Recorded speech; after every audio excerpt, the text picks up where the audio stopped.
Shalom Dammit! This is your old pal Rabbi Sol Solomon with a Rabbinical Reflection for this Passover week, 2023. My friends, we are only days away from Pesach, the Jewish holiday of Passover, when we commemorate escaping from Egypt and making our slow pilgrimage through the desert into Israel and later to Miami and Crown Heights. Although we mourn all the Arabs God had to kill to save us, we rejoice in the holiday because it means we are no longer slaves. We get paid for our labor, and we are vassals only to the bank, the mortgage, the car loan, the student debt, and Equifax. Of course, Passover comes with so much labor of its own. You have to clean the house, change out your dishware, cook a big and strange meal, invite people to the Seder, disinvite people to the Seder when one of them is Uncle Yakov, who doesn't get along with Cousin Malka because of a business deal with her late husband that went south, and now she won't even be in the same room with Yakov, even though he likes her. In fact, he likes her, which he won't admit, not even to his therapist, but you can tell. The cleaning and work of modern-day holidaying remains a chore, but one aspect of Passover has improved significantly over the years. Remember back in the day when you'd go shopping for Pesach food, and the supermarket would allow 2 shelves for items marked K of P. On the top shelf, you see gefilte fish, bouillon cubes, and a bag of walnuts. On the shelf below, dessert, which meant matzah smeared with dark chocolate, which is what passed for a snack in 1976, macaroons, which tasted like sponges dipped in coconut and shame, and honey cake, about which the less said, the better. But that was the selection. You'd head to the checkout, just hoping the Gentile ahead of you wasn't laying a pork roast on the conveyor belt for your box of matzah to soak in.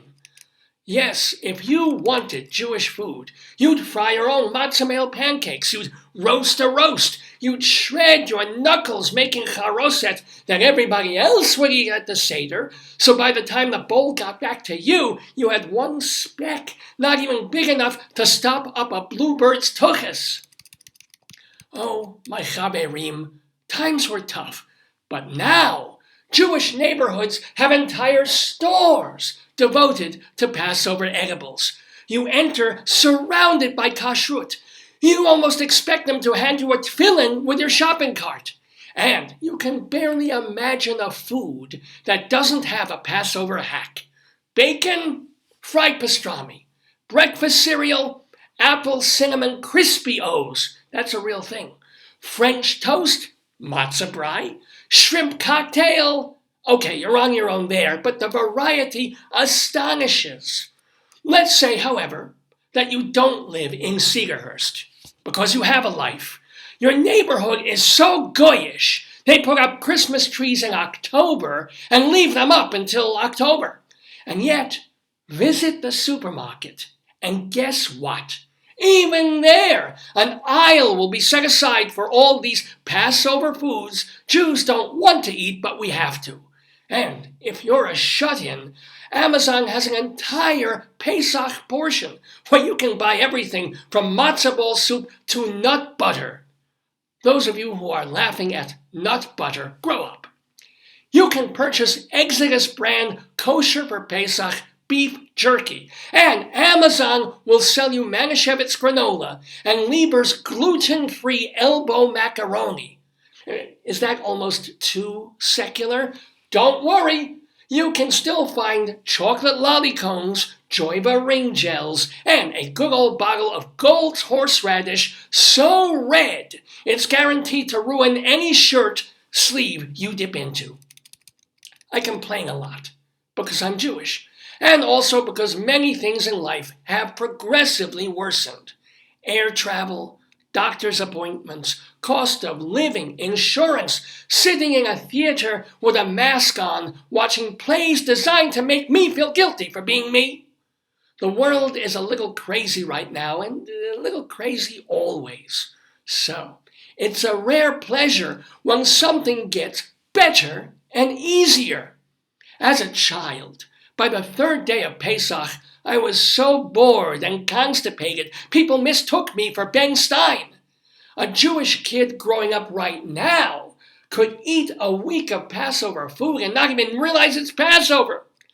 Isn't that what's great about America? Assimilate or stay insular, but either way, the culture assimilates you. You can roast your own shank bone, which is painful and not recommended, or visit a community Seder. You can celebrate as much Passover as you can take. So boil those eggs, gather those Haggadahs, and get ready to tell the story one more time of how our ancestors went from enslavement to enfreement. And if the pandemic is still keeping you from spending next year in Jerusalem, load up a virtual background with a Wailing Wall on it, and boom, you're there. As I said, we can long for yesteryear, but every so often, we're lucky to be living in this-ter-year. Wishing you all a Zis Pesach, this has been a Rabbinical Reflection from Rabbi Sol Solomon, Temple Sons of Bitches in Great Neck, New York.